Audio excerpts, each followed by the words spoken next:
You've been in my head lately all the time.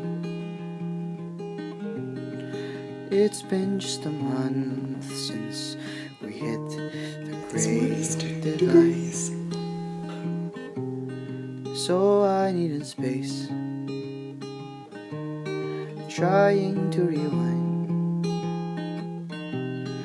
picking up the pieces of the things you left behind. It's so cold. Remember the time when we gazed out under that golden gate.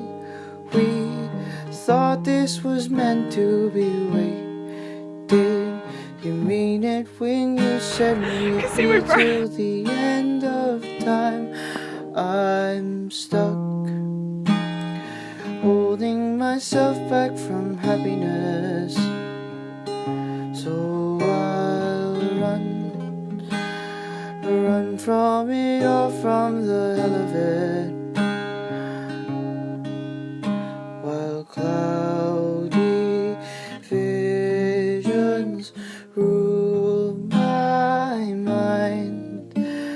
I'll trip and fall one step at a time. If you guys have followed me for a while, you would know that I love nature. Just greenery and trees and the fresh air. I absolutely love it. I feel like nature is the most grounding thing. Which is why I think today's sponsor is one of my favorites ever. Christmas is around the corner, and in my opinion, the greatest gift is green. As in sustainable or eco-friendly, environmentally friendly.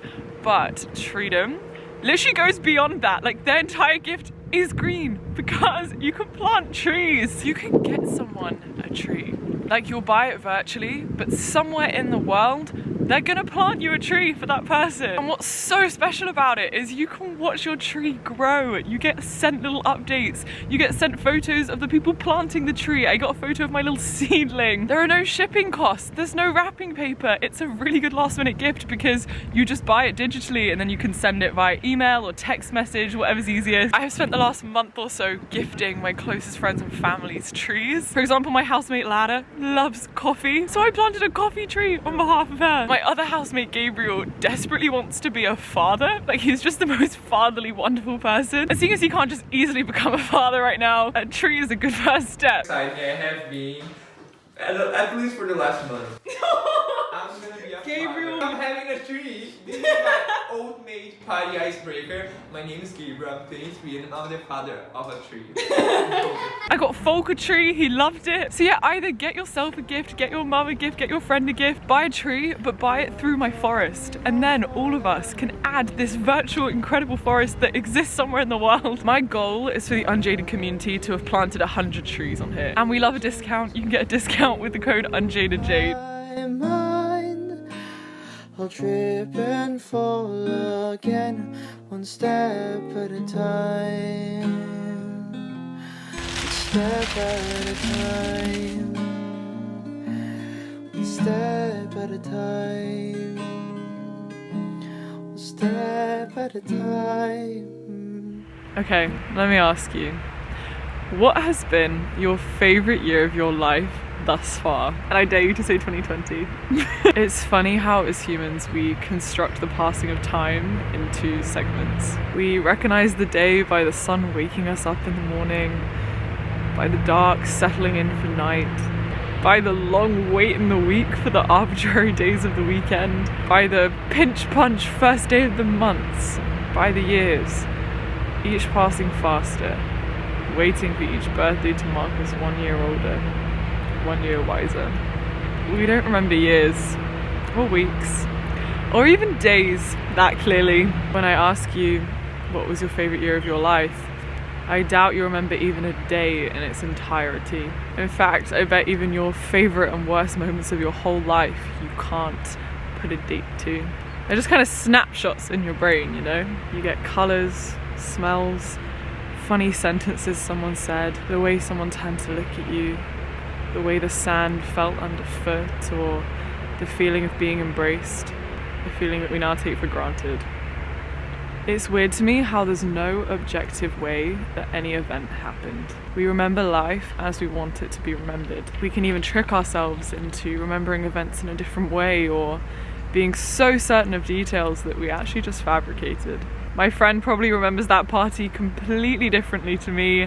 My dad remembers the family outing through the lens of his feelings that day. A passing comment I made that faded from memory might be etched clearly in the mind of someone else. If we, as humans, are a collection of memories, but our memories are a subjective fabrication of our own minds, then are we not, weirdly, a fabrication of our own minds? Can we not pick and choose who we want to be or who we want to become on a daily basis by telling ourselves a new story, by believing new memories or seeing our memories through a new frame?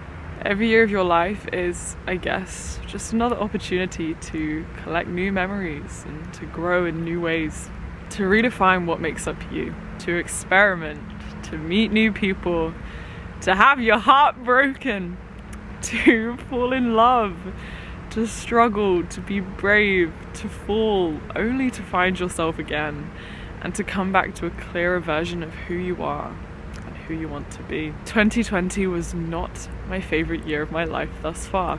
I think most of us would say that. This year I actually lost parts of myself in a relationship to the point where I couldn't pick up a camera because I was so insecure and doubted myself so much. I swirled into loneliness. I was plugged into poor mental health following the pandemic paranoia. And I really had to question who I was when the comforting stimuli of busyness just faded away. And I haven't even outwardly suffered that much. Apart from family strains and COVID scares and mental health downward spirals, I have a job that I love. I got to live abroad in a city that I've fallen in love with. I got to strengthen old friendships, make new ones, really good ones. I'm so grateful for the everyday casual magic and the occasional stroke of real magic. What was your favorite year of your life thus far?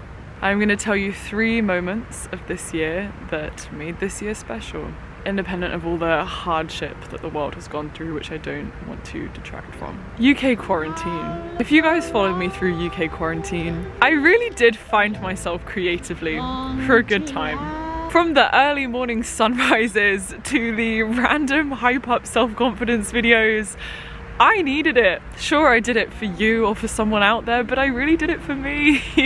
I needed to translate these messages that I needed to hear. And it just meant a lot to me. It really did.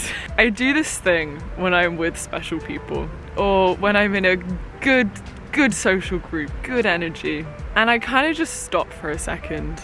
And I almost view everyone there like a fleeting 2D photo, almost like I'm taking a mental Polaroid. I only get one take, and I know that in that moment, it'll be immortalized in my memory. I don't talk, I just let everyone else keep talking, keep doing their day-to-day thing, and I just look. And I try to mentally capture their facial expressions. I try to make them feel how grateful I am for them. I try to eternalize whatever I'm feeling in that moment because I know that one day when I'm in a tougher time, I'll look back right here, right now in this moment and need it. And special people are capable of that.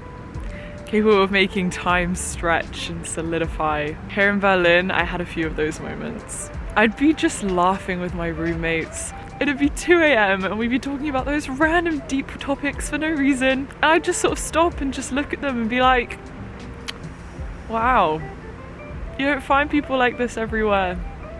How lucky am I? 4 months living with these people? So lucky. And lastly, another memory that made this year so great is me and my family went to the Isle of Wight for a weekend. Everything that could have gone wrong on that trip went wrong. My dad booked the wrong dates for the hotel, so we got there and they didn't have a place for us. So we ended up staying in this gothic hotel and it was really creepy. Just very not me and my family, but that was kind of the fun of it. So many things broke, so many things got lost, but it was just a really fun trip. And I think the older I get and the more I live away from home, the more grateful I am for family. New people always come in your life, but there are a few people who unnecessarily permanent. When I call them on FaceTime, it's like I never left. They're just cringy and embarrassing and like there's so much drama. I'm just watching it like you guys are in this movie that I remember and the movie's still going on exactly the same. And yet this is a year where I have sat and cried so many bloody times. And so if you're watching this and you are in one of those darker moments where motivation is never a feeling, it's just a foreign word, where the only thing keeping you warm is the weight of your blanket or the dim glow of a light bulb in the winter darkness. If you forgot what it feels like to feel truly loved, to give love, to hold hands with a friend or your family or a lover, to feel free dancing to loud music in the blur of a crowd, to feel part of something bigger, to feel like you, as you know yourself to be, what would make 2021 the best year of your life so far? Even if the world had to stay as it is right now, what do you want to feel? What do you want to be part of? Who do you want to help? What changes do you want to make? Manifest it. Manifest the feelings, the people, the experiences, the love, the light, but manifest it all through the feeling. What do you want to feel like next year? Okay, I'm really paranoid that you couldn't hear me anytime during this video because it's kind of windy and I'm kind of just in a tree right now. Thank you so much for being here. I really appreciate you in my corner of the internet. Have a gorgeous rest of your week. Sending you love.